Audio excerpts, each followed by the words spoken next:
Assalamualaikum warahmatullahi wabarakatuh. Waalaikumsalam warahmatullahi wabarakatuh. Selamat pagi menjelang siang, Bapak Ibu Guru, Dewan Guru SD Negeri Bintoro 5 Demak. Terima kasih atas waktunya telah diberikan kepada kami untuk melaksanakan kegiatan diseminasi penerapan budaya positif untuk membentuk profil belajar Pancasila. Perkenalkan, saya Surinam Aziza, mungkin Bapak Ibu sudah kenal di CGP Angkatan 9 dari Kabupaten Demak, melaksanakan kegiatan diseminasi ini sebagai salah satu bentuk tugas kami di pendidikan guru penggerak aksi nyata di modul 1.4 tentang budaya positif. Sebelum kita memulai kegiatan diseminasi ini, sejenak kita menundukkan kepala, memohon ridho dan rahmat Allah. Semoga kegiatan pada siang hari ini berjalan dengan lancar. Kita awali dengan bacaan basmalah. Bismillahirrahmanirrahim. Pada pagi hari ini ada beberapa kegiatan yang nanti akan kita lalui bersama. Yang pertama adalah ini Bapak Ibu. Sebelum kita masuk ke dalam materi, duduknya yang nyaman dulu. Kemudian tenangkan hati Mbak Nani, pikirannya difokuskan ya, jangan yang enggak. Tenangkan hati, pikirkan, arahkan semua perhatian untuk benar-benar kita hari ini diniati belajar bersama. Kemudian hadirkan rasa ingin tahu, syukur dan bijaksana. Jadi semoga nanti kalau ini benar-benar ada rasa ingin tahunya, ada bijaksananya, nanti sedikit banyak ilmunya akan masuk ke hati kita. Nanti karena ada beberapa refleksi, oh aku tuh yang mana, nanti ada. Next berikutnya. Nah, ini sebelum kita masuk ada pertanyaan pemantik. Menurut Bapak Ibu, apakah Bapak Ibu setuju dengan pernyataan yang di nomor 1? Hukuman dapat mendisiplinkan anak. Setuju atau tidak? Tidak. Kalau tidak, alasannya apa? Betul, mau menyampaikan idenya. Kenapa kok tidak setuju bahwa hukuman itu bisa mendisiplinkan anak? Menurut saya kalau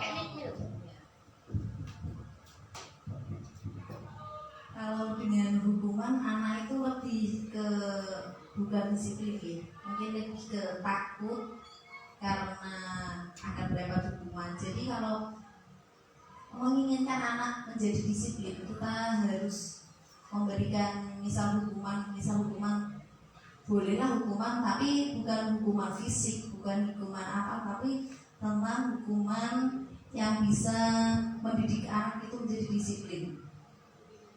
Dengan kata lain, hukuman ini lebih akan memberikan seseorang melakukan suatu hal karena atas dasar ABC, bukan atas dasar bahwa itu sebuah tanggung jawabku. Begitu. Terima kasih.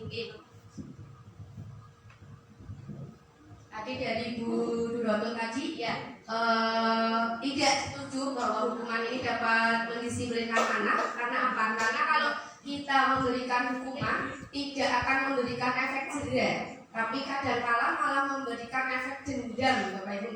Jadi ada rasa tidak dimanusiakan, gitu kan? Akhirnya anak tadi melakukan sesuatu hal bukan atas kesadaran diri, tapi karena atas dasar menghindari sebuah hukuman. Nah, kemudian yang kedua, pemberian hukuman dengan hal positif seperti membaca atau membersihkan halaman sekolah, itu apakah dapat juga meningkatkan disiplin anak? Tidak karena alasan apa, Bu? Kenapa kok tidak? Menurut saya tidak, karena menurut saya membersihkan halaman itu bukan sesuatu hal yang bisa membuat anak ngerti kalau saya salah. Ya ngerti, tapi kan bapaknya aku bersih. Jadi dia tidak bisa ada di sini. Oh, aku ini salah, tidak. Jadi dia hanya membersihkan halaman selesai. Terus untuk membaca itu kadang yang pangapunten. Anak sekarang kalau diberi hukuman membaca itu malah sering ngepol. Soalnya orang ikut pelajaran. Nah, itu bagi saya tidak membuat anak untuk ngerti bahwa yang dia lakukan dia salah. Tapi kadang mereka malah sengaja menyengajakan diri agar dapat hukuman membaca dan tidak ikut pelajaran, terutama pelajaran yang tidak dia sukai. Gitu. Terima kasih. Terima kasih Bu Ida. Jadi pemberian hukuman itu malah akan memberikan masalah baru, ngoten nggih. Oke, next berikutnya. Nah, memberi penghargaan dapat meningkatkan motivasi belajar anak. Setuju? Ribut. Ada yang setuju, ada yang tidak. Bu Ade setuju? Setuju.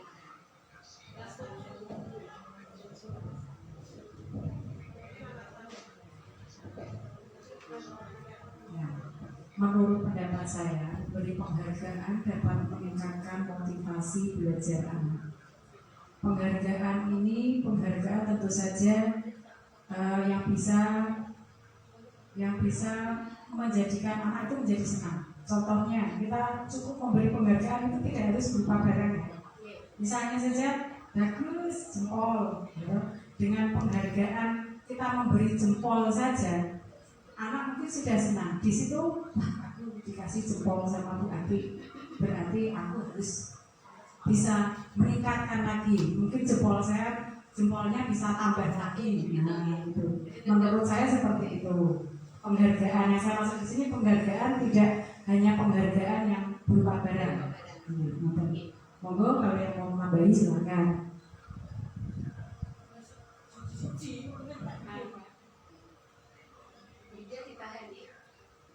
Tahan gitu.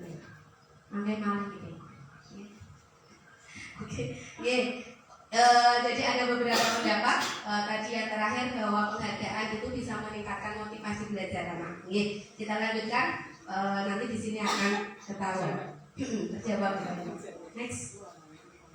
Nah, nanti di topik ini kita akan belajar beberapa, hanya sedikit saja sih garis merahnya saja, tentang stimulus respon dari teori kontrol, tentang disiplin positif, motivasi perilaku manusia, kebutuhan dasar manusia, restitusi, kemudian keyakinan kelas, dan segitiga restitusi.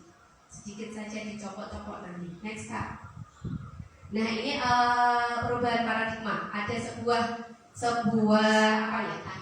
Kepalan tangan dengan cerita, dengan masalah seperti ini.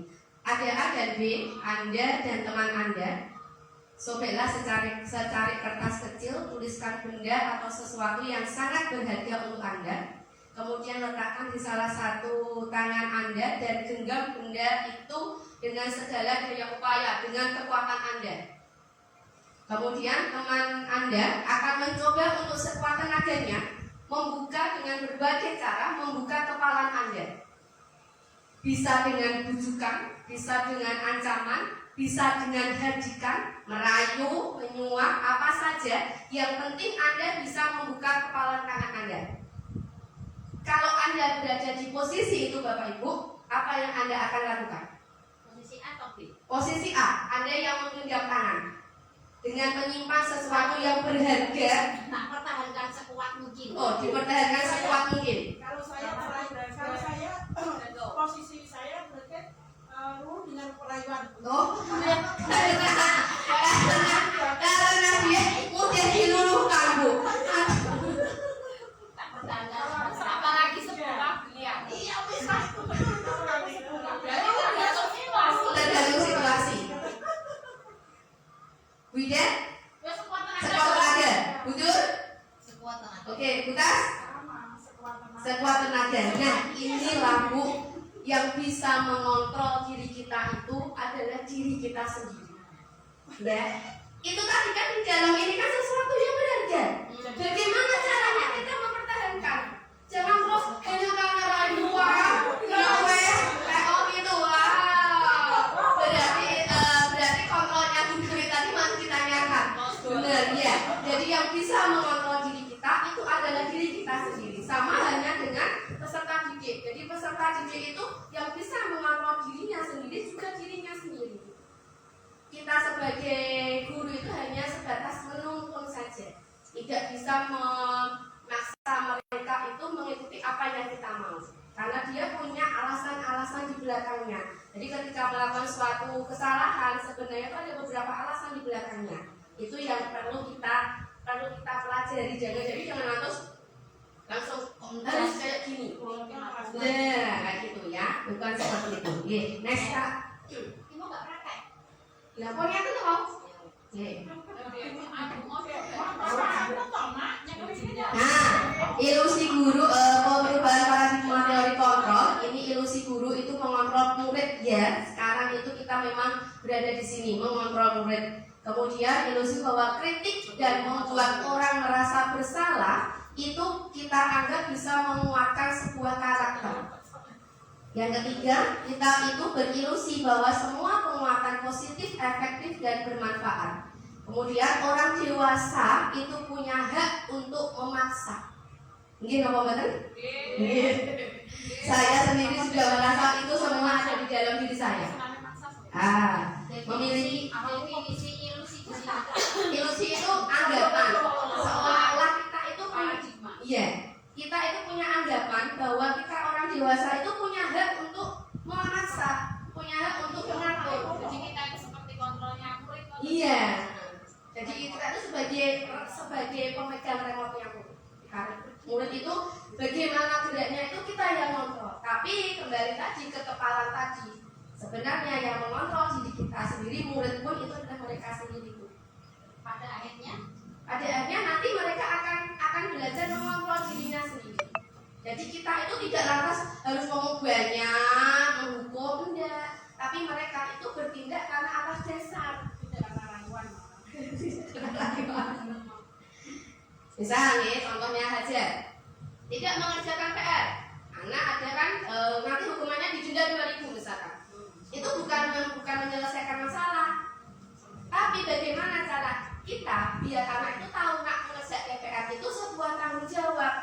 Mengerjakan PR bukan karena untuk menghindari sebuah denda tadi. kadang milih malah bayar dulu. Nah, itu karena mau 2.000 kan nonton gitu. Nah, Iya supaya anak itu tahu kalau PR itu ya Kak. ternyata bernilai. Ya ini perubahan stimulus respon menurut teori kontrolnya. Di stimulus respon dan teori kontrolnya kita mencoba mengubah orang agar berpandangan sama dengan kita. Tapi di teori kontrolnya kita itu berusaha memahami pandangan orang lain tentang dunia. Jadi jangan lantas piye carane wong kuwi ben padha karo kita pemikirannya. Tapi kita buka lebih luas bahwa kita itu berusaha memahami perbedaan yang ada. Perilaku buruk dilihat sebagai sesuatu kesalahan. Tapi di teori kontrolnya semua perilaku itu memiliki tujuan. Apapun itu perilaku pasti ada tujuannya. Ada artinya. Iya, perilaku buruk pun itu ada tujuannya. Iya kalau mau jadi iya. Orang lain bisa mengontrol saya, orang lain bisa mengontrol saya. Contohnya Kak ini, bisa mengontrol kita, ya enggak Bu? Gitu. Tapi di teori kontrolnya hanya saya, hanya kita, hanya Anda yang bisa mengontrol diri Anda. Contohnya kepala tadi. Saya bisa mengontrol orang lain, tidak. Anda tidak bisa mengontrol orang lain. Mengontrol diri sendiri. Iya. Pemaksaan adalah ada pada saat bujukan gagal. Kalau dibujuk itu gagal, maka sedikit banyak kita pasti akan maksa. Gitu Bu, kecewa maksa. Gitu. Nah, tapi ini di teori kontrolnya kolaborasi dan konsensus menciptakan pilihan-pilihan baru. Jadi kita bagaimana membuat pilihan-pilihan baru, alternatif lain. Gitu. Kemudian model berpikir menang atau kalah, jangan pernah lomba itu sama ya boleh ada yang menang. Tapi model berpikirnya menang dan menang Bu, bukan menang dan kalah. Iya. Berarti nek lomba anggap menang sama menang. Iya, berarti meskipun kita di sana konteksnya kita kalah, sebenarnya kita adalah sebuah juara. Nah itu yang bagaimana memisahkan hati tadi ya. Oke. Harus ada celah-celah agar kita bisa menerima kekalahan. Ya itu lagi. Diskusi anak. Lagi Bu, next Kak.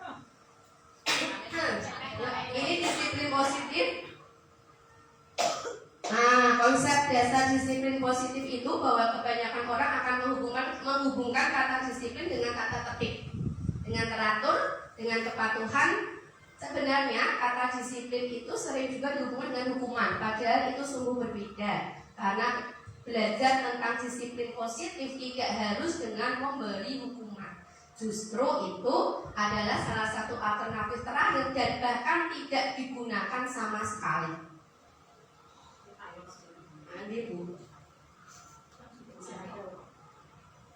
Nah, ini motivasi perilaku manusia. Kita melakukan sesuatu hal itu punya motivasi.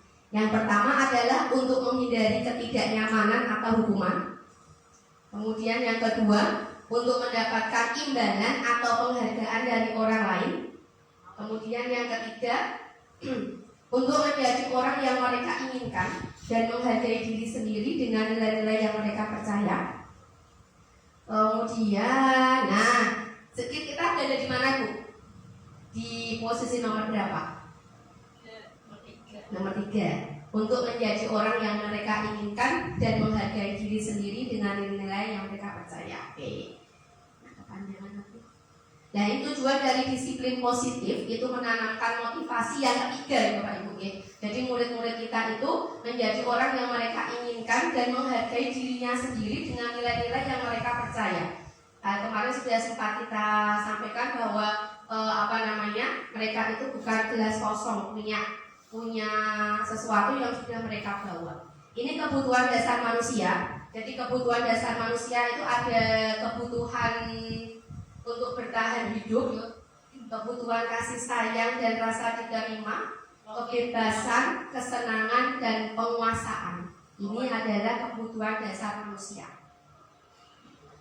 Kebutuhan bertahan hidup, kebutuhan yang bersifat fisiologis untuk bertahan hidup, misalnya tentang kesehatan, rumah, dan makanan. Sedangkan kebutuhan tentang cinta dan kasih sayang, ini adalah kebutuhan psikologis. Jadi nanti hanya nomor 1 itu yang fisik, yang nomor 2 sampai nomor 5 itu adalah psikisnya. Penguasaan kebutuhan pengakuan atas kemampuan. Jadi kadang-kala itu ada anak yang gimana gitu, kalau di kelas itu cari perhatian, yaitu ada caper, ada beberapa kebutuhan dasar yang mereka itu belum dipenuhi. Maka mereka akan memenuhinya dengan cara yang tadi. Kebebasan ini adalah kebutuhan akan kemandirian, otonomi, memiliki pilihan. Kesenangan itu kebutuhan untuk mencari kesenangan, bermain dan tertawa. Nah ini sila, Bu. Sila itu kalau di kelas itu tidak pernah mau belajar.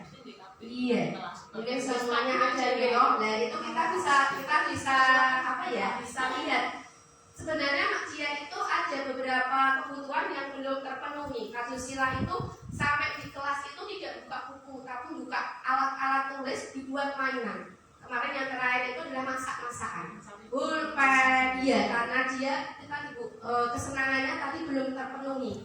Pulpen, penggaris, pensil, buku itu jadi untuk diatus orang goreng waktu itu. Selain benar-benar aku baru masak. Dan dengan media seperti itu, ya kan? Ya berarti itu kebutuhan kesenangan yang tadi itu yang belum terpenuhi, akhirnya mengganggu dia sendiri ketika berada di dalam kelas. Nah ini posisi kontrol, 5 posisi kontrol. Kita berada di mana?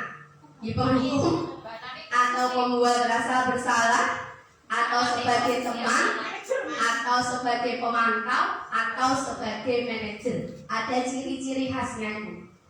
Kalau di penghukum, seorang penghukum itu bisa menggunakan hukuman fisik maupun verbal. 5 piton, lari keliling lapangan berapa kali, yaitu penghukum. Kemudian membuat orang merasa bersalah, biasanya guru akan bersuara lembut, tapi lembutnya itu nyelkit. Kalau kamu kayak gitu, apa enggak kasihan sama orang tuamu?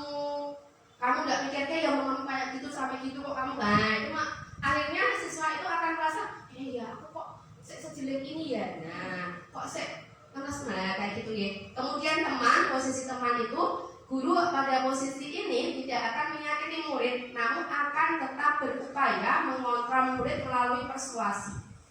Ya, jadi lembut, kata-katanya itu standar, nggak naik, nggak turun intonasinya, menganggap murid terus sebagai teman. Monitor atau pemantau, memonitor berarti mengawasi. Ya, jadi ada data, biasanya pakai data. Kalau tidak mengerjakan PR, konsekuensinya apa? Anak-anak tahu, nah itu sebagai pemantau. Kalau manajer itu respon yang menunjukkan tanggung jawab guru dalam posisi terakhir. Posisi mentor di mana guru berbuat sesuatu bersama dengan murid, mempersilahkan murid mempertanggungjawabkan perilakunya, mendukung murid agar dapat menemukan solusi atas permasalahannya sendiri. Misalkan di kelas ada yang bertengkar, kemudian kita panggil, kita ngobrol 6 mata karena bertengkar kan sama temennya ada lawannya, kita tanya hari ini sudah melakukan apa, kesalahan apa, kemudian kenapa kok bisa sampai segitu, dan ditanya terus. Akhirnya nanti mereka akan tahu bahwa apa yang dia lakukan itu ada sebuah kesalahan, dan kita sesama murid akan bersama-sama bagaimana caramu memperbaiki sikap. Jadi secara tidak langsung murid akan dengan sendirinya, ya Bu, nanti aku tak minta maaf dah, nanti aku nggak ulangi lagi. Nah itu adalah akhir dari endingnya. Jadi mereka bisa menyelesaikan masalahnya mereka sendiri. Dengan begitu, itu akan lebih mengena ke anak, ke hati anak. Ini tindakan perkataannya ya. Jadi kalau penghukum itu memarahi, mengkritik perkataannya. Kalau kamu tidak mengerjakan PR, nanti bapak ibu guru akan langsung gitu ya. Akibatnya murid tidak peduli dengan gurunya atau tugas sekolah, akan merasa tadi dendam. Akhirnya malas, gitu. Pola perilakunya melanggar yang berulang sebagai bentuk perlawanannya. Motivasi yang berkembang, motivasi ekstrinsik dari luar dirinya, bukan dari dalam dirinya. Nih. Kemudian yang kedua, membuat rasa bersalah, mendiamkan, menceramai panjang oleh lebar, kemudian membuat rasa bersalah. Bapak Ibu kecewa kalau kamu seperti ini. Nah, kayak gitu nih. Kemudian ini akibatnya murid merasa bodoh atau nakal, merasa dirinya itu tidak punya nilai. Kemudian ini yang yang ternyata efeknya rasa rendah hati, kurang percaya diri, cemas dan khawatir ya. Jadi ketika dia berbuat kesalahan sedikit itu langsung maksudnya langsung aku kok seelek itu ya. Gitu nih. Motivasinya juga ekstrinsik dari luar juga. Sebagai teman membuat pemakluman, ya udah enggak apa-apa, jangan diulang lagi ya. Nah, itu ya. Kemudian merasa guru adalah teman yang bisa memaklumi kesalahannya. Pola perilakunya menjadi lemah, tergantung, cenderung menunggu. Motivasinya juga dari luar. Ini sebagai pengawas, pemantau dan pencatat. Kamu sudah tahu aturannya kan? Kalau tidak mengerjakan PR nanti didenda 2.000 kan? Nah, itu adalah pemantau nih. Kamu sudah tahu ya, murid mempertanyakan konsekuensi perbuatannya. Jadi bukan dia tidak tahu akibatnya apa yang dilakukan, malah kita menunggu konsekuensinya apa toh aku tidak melaksanakan tugas misalkan gitu. Orientasi pada ganjaran dan hadiah, dan motivasinya juga dari ekstrinsik. Nah ini yang paling tepat nih Bapak Ibu. Jadi manajer bertanya dan buat kesepakatan. Apa toh sebenarnya harapanmu? Kenapa toh kok kamu itu melakukan seperti ini? Nah, perbaikan apa yang akan kamu lakukan? Seperti itu. Jadi disiplin dari dalam diri, pola perilakunya. Nah ini motivasinya adalah dari intrinsik dari dirinya sendiri. Jadi nanti ketika dia melakukan suatu kesalahan, maka akan berpikir 2 kali, berpikir berkali-kali untuk melakukannya. Nah ini ada sedikit video tentang Naren yang kemarin itu sempat menggelitik juga.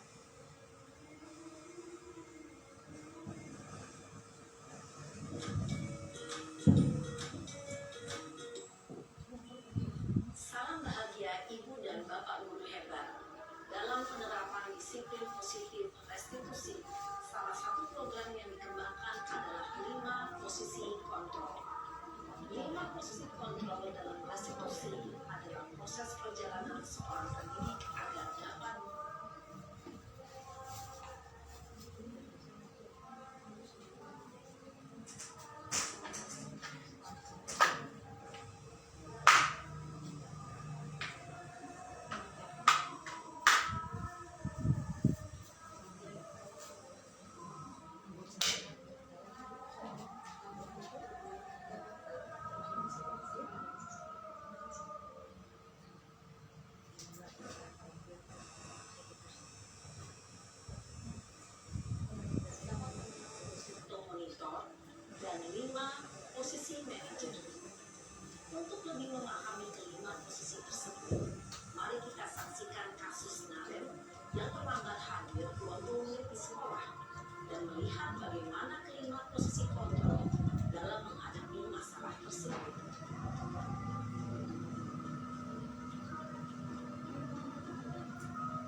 Kamu dan bapak dampak yang terjadi pada murid ketika murid berada pada posisi berperan adalah murid cenderung akan mengeluarkan silakan menyimpan dendam.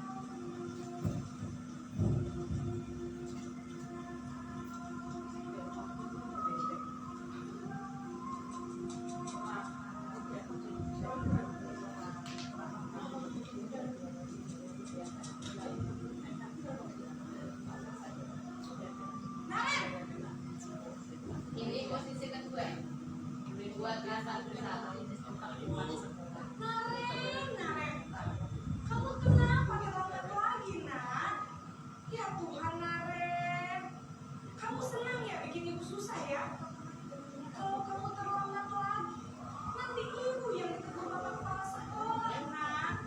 Disangka ibu tidak bisa membina kamu. Duh, gimana ini?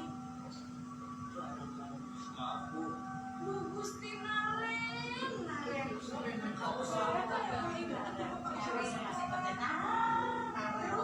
Terus ibu harus tulis apa ya untuk absen? Ini kamu sudah sering ibu harus apa coba? maaf Bu, maaf sekali. Ya sudah, lain kali jangan bikin ibu susah lagi ya nak ya. Aku tidak tahu lagi kalau begini terus bisa jauh pengawas kalau ibu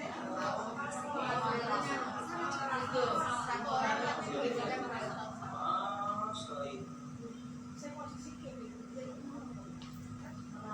Posisi membuat rasa bersalah berbicara dengan nada tenang, cenderung lembut. Namun kata-kata yang diutarakan membuat murid merasa menjadi orang yang gagal.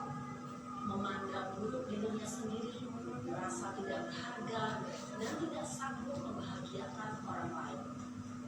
Ketika guru mengambil posisi membuat rasa bersalah, murid akan menganggap dirinya yang bersalah dan ia akan menyimpan emosi negatif tersebut di dalam dirinya. Ini posisi teman.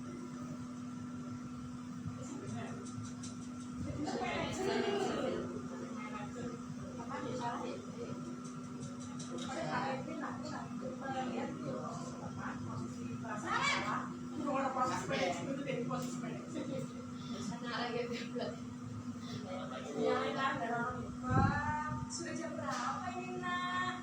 Terlambat lagi ya sayang. Iya Bu, habis ibu saya membangunkan saya Bu. Kamu malah menyalahkan ibu kamu. Kamu bukannya anak yang larinya paling kencang. Kok terlambat sih? Iya Bu, saya memang terlambat bangun tadi. Jadi biarpun saya lari kencang, tetap gak kejar Bu. Ya sudah sekarang nanti lain kali larinya lebih kencang lagi ya. Biar gak terlambat lagi. Bikin seneng ibu demi ibu. Bisa kan? Bisa lah Bu. Ya sudah sekarang masuk kelas. Ibu beresin urusan absen kamu. Kamu ini ada-ada saja. Dalam posisi teman, guru berbicara dengan nada suara ramah, cenderung bersenda gurau untuk menjaga suasana tetap santai. Murid akan merasa senang, aman, dan akrab dengan guru. Identitas yang tercipta adalah identitas sukses atau berhasil. Namun, perlu diingat, karena ini masih dorongan eksternal, maka ada faktor ketergantungan dari murid kepada orang tertentu. Di sini, guru absennya, sehingga di lain waktu, murid bisa berperilaku baik, namun hanya kepada orang-orang tertentu saja.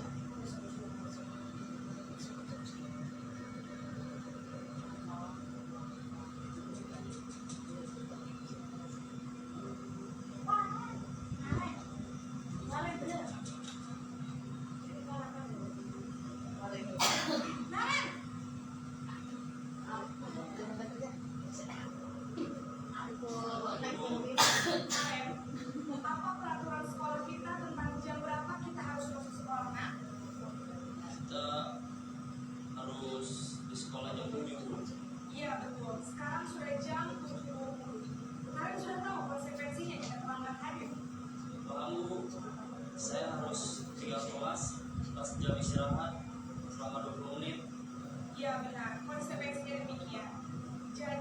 jam 9.30 pas istirahat kamu harus tinggal di kelas. Jangan tugas tambahan untuk ketinggalan kelas ya. Baik Bu. Posisi pemantau mengandalkan perhitungan atau data untuk mengontrol mobil, mengarahkan mobil berdasarkan peraturan dan konsekuensi. Seorang pemantau menunjukkan bahasa tubuh dan ekspresi wajah yang datar dan cenderung formal.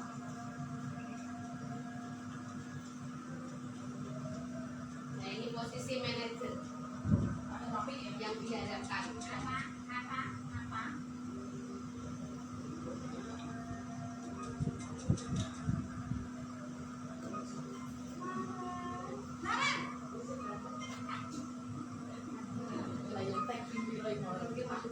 Aduh Bu. Selamat pagi Naren. Maaf Bu. Saya terlambat. Ya, sekolah masuknya jam 7, sekarang sudah jam 7.20. Jadi sekarang bagaimana ini Naren? Maaf Bu. Saya lupa setel alarm saya semalam. Baiklah, menurut kamu, keyakinan sekolah yang mana yang kamu tingkatkan? Menghargai diri sendiri dan orang lain mungkin ya Bu. Setuju. Jadi, apakah Naren meyakini prinsip saling menghormati tersebut? Iya Bu. Saya meyakininya. Apakah Naren bersedia memperbaiki kesalahan perlambatan langsung Bersedia Bu.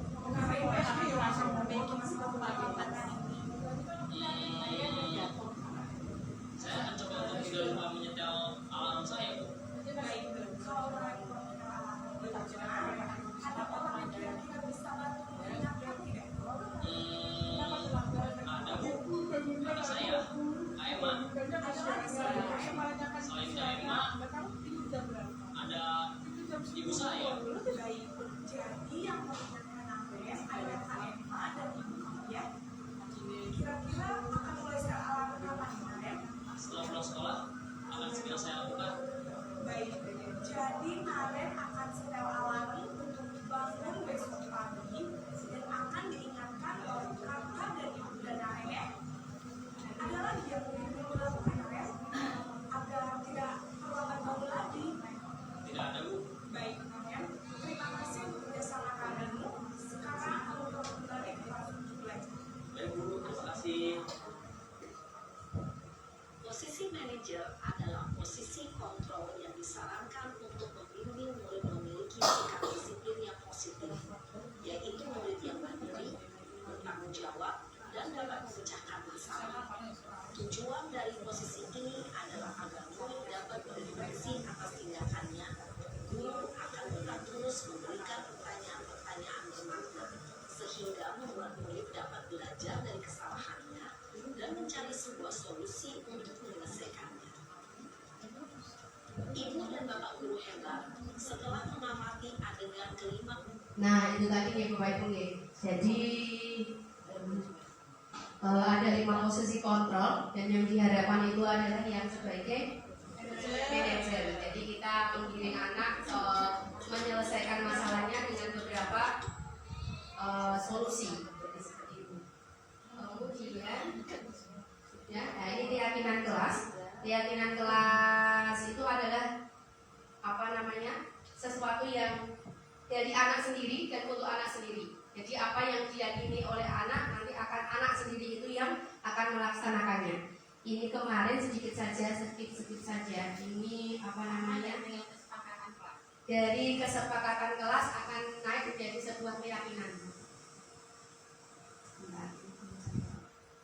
Ini kemarin proses pembuatan keyakinan kelas saya.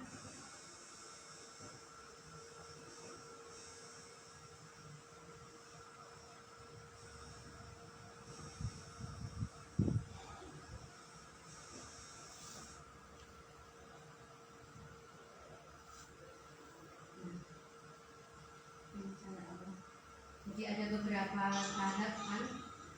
Yang pertama itu adalah nanti anak-anak akan menuliskan apa yang dia inginkan, peraturan apa yang diinginkan yang akan dilaksanakan di kelas 5. Misalkan kelas saya itu 5B ini. Jadi nanti setiap anak akan menuliskan saya misalkan contohnya tidak boleh bertengkar seperti itu. itu saya cukupkan saja.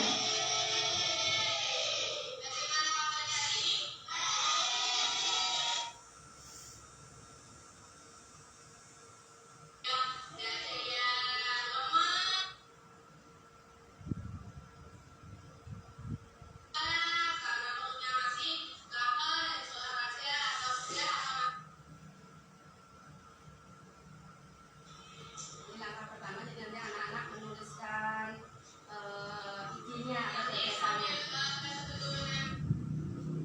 Nah ini jadi anak-anak menuliskan idenya, gagasannya tentang peraturan apa yang ingin kita terapkan di kelas. Kemudian setelah itu Iya.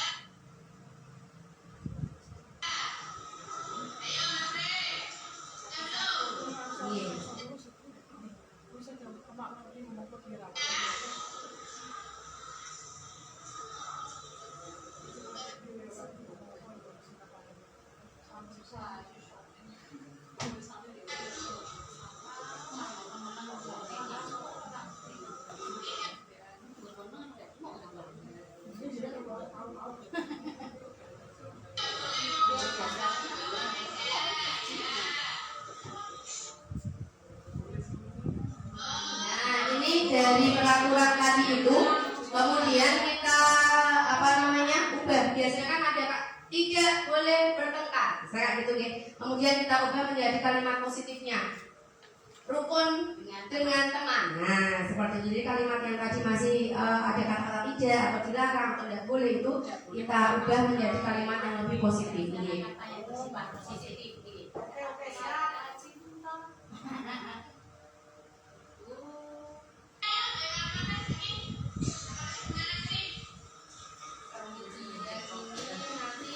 Nanti menentukan nilai-nilai kebajikan.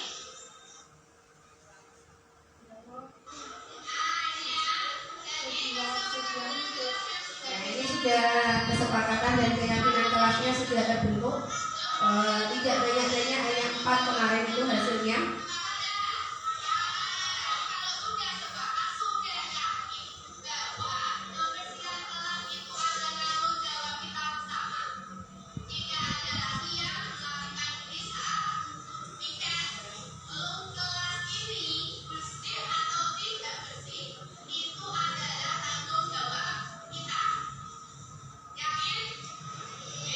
Nah, kita kembalikan lagi ke anak-anak. Jadi keyakinan tadi dari kesepakatan naik jadi sebuah keyakinan, kita kembalikan lagi ke anak-anak.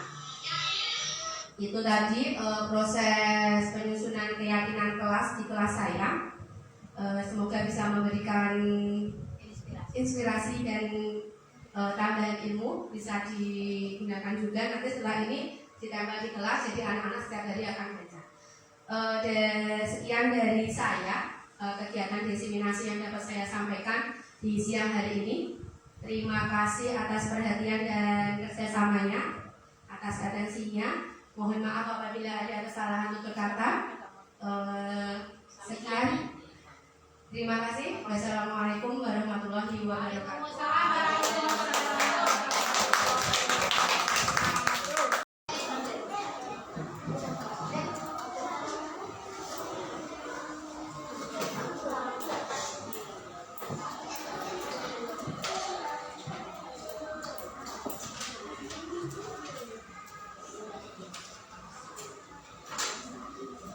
Ya, selamat pagi anak-anak hebat. Pagi.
sudah menyampaikan bahwa yang namanya keyakinan kelas itu adalah tadi ada yang bilang sebuah kesepakatan kelas Bunana, aturan-aturan di kelas Bunana. Oke, ada yang bilang juga kepercayaan kelas. Oke ya, sebelum nanti kita menyusun hasilnya apa, ada beberapa langkah yang akan kita lalui. Yang pertama adalah sebelum kita ke keyakinan kelas ya. Nah, ini dulu. Keyakinan kelas itu adalah awal mulanya berasal dari sebuah kesepakatan kelas. Jadi kita bisa membuat sebuah keyakinan kelas kalau kita sudah punya apa saja yang mau kita sepakati di kelas 5B ini. Nah, jadi kesepakatan kelas itu adalah sekumpulan kesepakatan yang dibuat dan disetujui oleh warga kelas. Yang namanya warga kelas tidak hanya anak-anak, tapi juga Bunana juga. Oke ya, ini adalah kesepakatan kelas. Oke, lanjut di langkah yang pertama. Nah, nanti anak-anak akan Bunana bagikan kertas post-it namanya ya, bukan kertas tempelan namanya, tapi namanya kertas post-it. Jadi soal ya, menuliskan peraturan pada kertas post-it. Anak-anak itu mau peraturan apa toh yang akan kita laksanakan di kelas 5B itu, punya unek-unek, punya gagasan, punya ide apa toh tentang peraturan yang harusnya kita laksanakan Bunana di kelas 5B Bunana, biar kelasnya itu tertib, biar kelasnya itu nyaman, biar kelasnya itu bersih, biar anak-anaknya itu tidak pada ribut, ya kayak gitu ya kan? Punya unek-unek apa enggak? Oke, nah silakan tuliskan peraturan yang ingin kalian terapkan di kelas 5B. Tuliskan pada kertas post-it ini. Kemudian nanti kalau sudah dituliskan, tempelkan di sisi sebelah sana. Setelah nanti semuanya selesai menuliskan, nanti kita akan bacakan, kita kelompokkan. Mungkin ada yang sama, mungkin ada yang berbeda. Siap menuliskan peraturannya? Sana bagikan ya.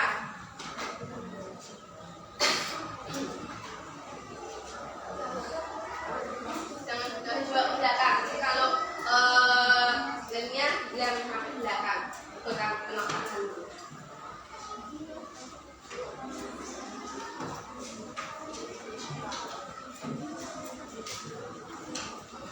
Kalau kalian sudah dapat kertas post-it-nya, silakan dituliskan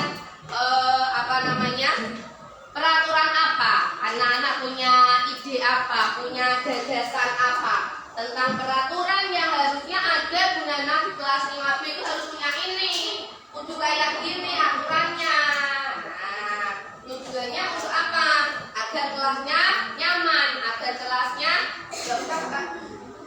agar kelasnya bersih, agar tertib. Nah, silakan dituliskan.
bawa ke sini.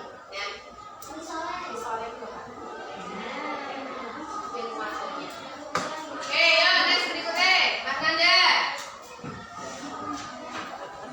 Dibacakan dulu Nanda. Depan. Tidak boleh bertengkar. Oke.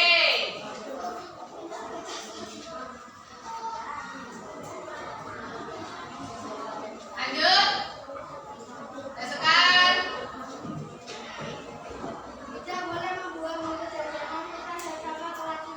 Oh, tidak boleh membuang bungkus jajan ataupun kertas-kertas nggak kepakai di dalam laci meja ya.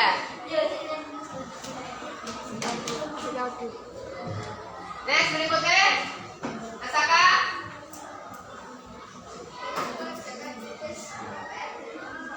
Mengerjakan tugas atau PA dari ibu guru ya.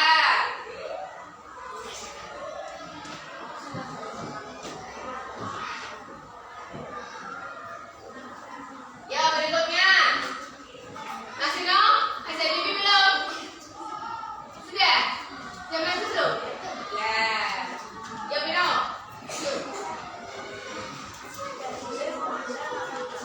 Oh, tidak boleh menghina nama bapak ya. Ya lanjut, Mas dan Bibi. Ya Bibi yuk. Awas, awas, awas.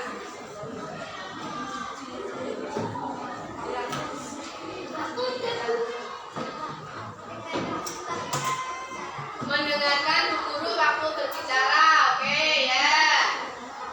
Sudah? Sana sudah semua? Sekarang ganti kelompok sini, ayo Sasa. Lansa. Kita dulu.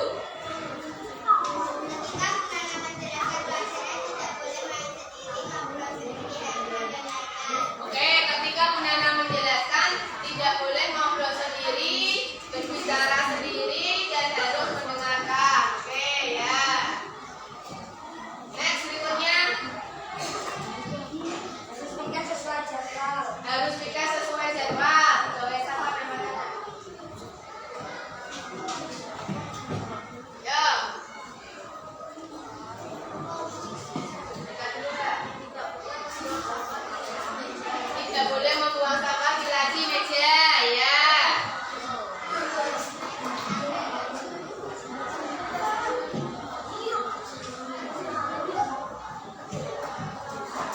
Yang berikutnya. Tidak boleh membuang sampah sembarangan ya.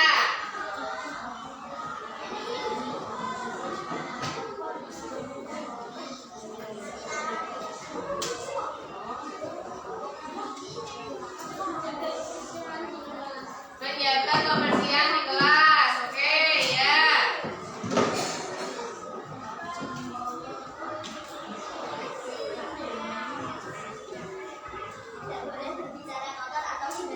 Tidak boleh berbicara kotor atau ngomong yang gak penting gitu ya. Oke ya, next Azami.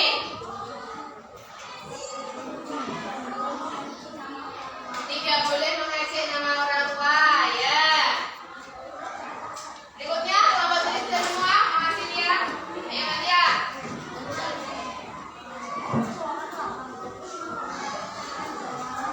Membuang sampah di tempat sampah ya. Sudah semua yang sudah sini? Ya, sekarang bagian yang kelompok sini. Ya, Mas Arif.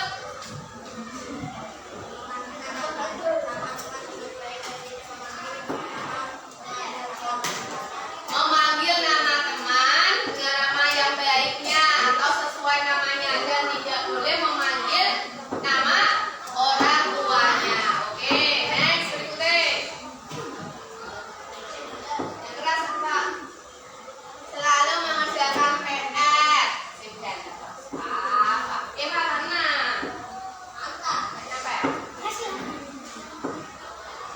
Ya, next berikutnya. Harus mengerjakan PR dari ibu guru ya. Ayo Mas Re. Sudah belum? Ya.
kita mengusulkan didenda 2.000 agar bertanggung jawab. Oke, silakan silakan.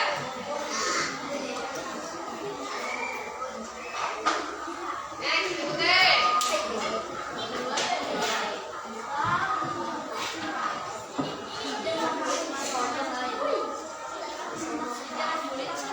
Tidak membuli teman-teman yang lain, tidak membuli teman. Oke. Ayo lanjutnya.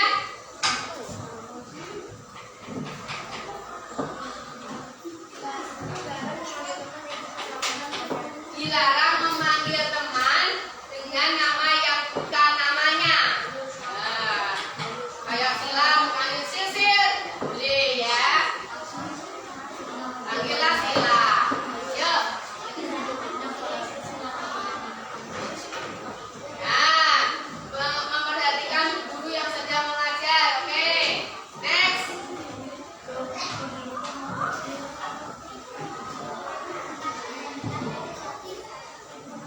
Ya, melaksanakan tiket kelas dan tidak boleh saling mengejek. Oke. Ayo, Askar.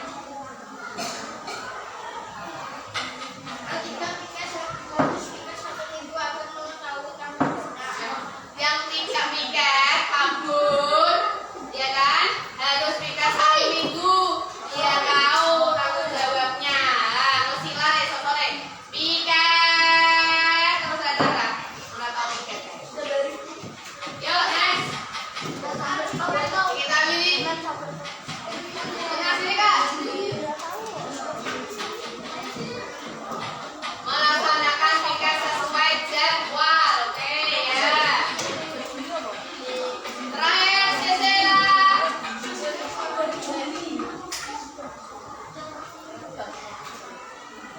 Baca dulu.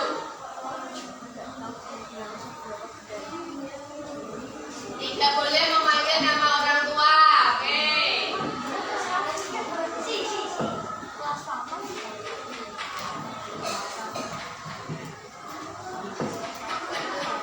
Nah, ini ada berapa? 30 ya? 30 peraturan yang anak-anak idenya anak-anak sendiri yang apa namanya ingin kita terapkan, ingin kita laksanakan di kelas 5B. Tadi sudah ada beberapa yang sama ya. Tidak boleh mendekat, harus piket sesuai jadwalnya, memanggil namanya dengan nama, memanggil teman dengan namanya, bukan memanggil dengan nama orang tuanya. Kemudian mengerjakan tugas, mendengarkan guru ketika menjelaskan. Oke, yuk. Sekarang setelah anak-anak menuliskan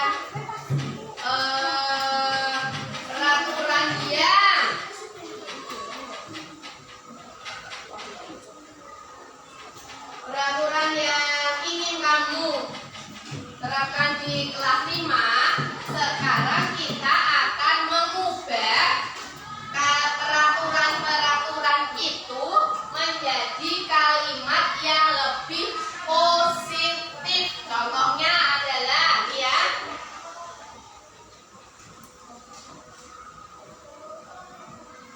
Nah, mengubah peraturan yang telah disampaikan menjadi kalimat positif. Peraturan yang sudah anak-anak tuliskan pada kertas post-it tadi, sekarang mari kita bersama-sama mengubahnya menjadi kalimat yang lebih positif. Contohnya, gunanya kalimat positif itu kalimat yang bagaimana? Kalimat yang lebih enak untuk dibaca. Kalimat yang tidak mengandung kata-kata negatif ya. Contohnya yuk. Sekarang kita mulai. Misal tadi ada peraturan yang bunyinya tidak boleh bertengkar. Ya kan? Nah, kalau kira-kira ini kita ubah ini mengandung kalimat negatif apa enggak?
dengan lemah. Nah, ini kalimat positifnya. Kalau rukun sama teman, kira-kira bertengkar apa enggak? Tidak. Orang rukun kok main bareng, jajan bareng, ada tugas kelompok dikerjakan bareng, piket gue dilaksanakan sama kelompoknya, itu namanya rukun, ya kan? Tidak ada yang jotaan, tidak ada yang tengkar, tidak ada yang saling ejek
Silakan kita mau tuliskan sebentar lagi.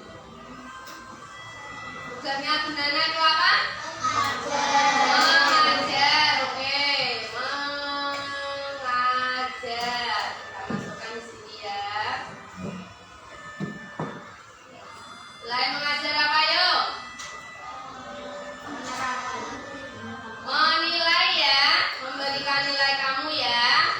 Selain itu juga Bu Nana punya tugas membimbing. Nah, makanya Bu Nana kadang-kala itu kan bawelnya karena tadi punya tugas membimbing, kemudian menuntun. Anak-anak itu sebenarnya sudah pandai semua, tinggal perlu dituntun dan diarahkan. Selain menuntun adalah apa ya tugasnya benar ya? Menyayangi murid.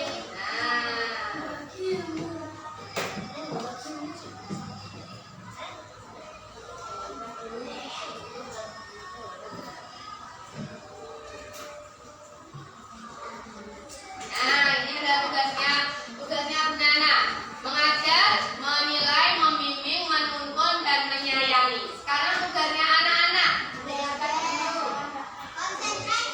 Apa? Oh, belajar. Oke. Sebentar. Belajar. Teman-teman tulis ini semua. Belajar. Mendengarkan Bu Nana, mendengarkan guru ya. Tidak hanya Bu Nana saja, tapi Bapak Ibu guru yang lain juga mendengarkan guru. Mengerjakan PR ya. Ya, mengerjakan tugas ya. Kalau PR itu mau PR kok ada kadang-kala ada tugas lainnya. Mengerjakan tugas.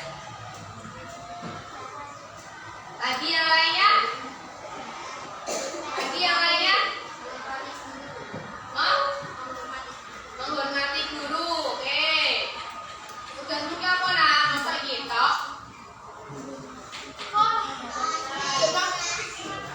Hah? Lagi. Sama-sama membersihkan kelas. Oke. Membersihkan kelas masuknya di itu ya. Tugas tiket itu ya. Oke, sama temannya bagaimana? Menghargai. Selain menghargai, rukun. Selain rukun, menyayangi. Ya. Menyayangi orang tuh lope-lope ngerti enggak? Menyayangi biar mulai lope-lope kok. Menyayangi itu artinya kalau kita sayang sama temannya, nggak mau lihat temannya itu susah, sedih, ya kan? Oke, Bu Nana bacakan. Tugasnya anak-anak adalah mendengarkan guru. Masuk? Bisa diterima? Oke. Mengerjakan tugas? Bisa diterima? Bisa. Menghormati guru? Oke, guru itu tidak hanya Bu Nana loh ya. Siapapun yang menjadi guru anak-anak harus dihormati. Membersihkan kelas? Masuk? Nah, tugasnya awas besok nak piket kalau ada noyang ya aduh. Berarti anak-anak belum sadar. Cik bubuk, wey. Menghargai, rukun, dan menyayangi teman. Nah, ini sudah kita tahu tugasnya Bu Nana, tugasnya anak-anak. Oke, sekarang bisa terima semuanya tugasnya ini? Bisa. Oke, sekarang kita mau masuk yang terakhir adalah kita buat yuk keyakinan kelas. Kita yakin bahwa yuk kita buat keyakinan kelas setelah kita tadi menyampaikan unek-unek peraturan, mengubah kalimat menjadi kalimat yang lebih positif, tahu nilai-nilai kebajikannya, tahu tugasnya Bu Nana dan anak-anak. Sekarang kita menuliskan yuk keyakinan kelas 5B itu apa? Anak-anak yakin bahwa kebersihan kelas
untuk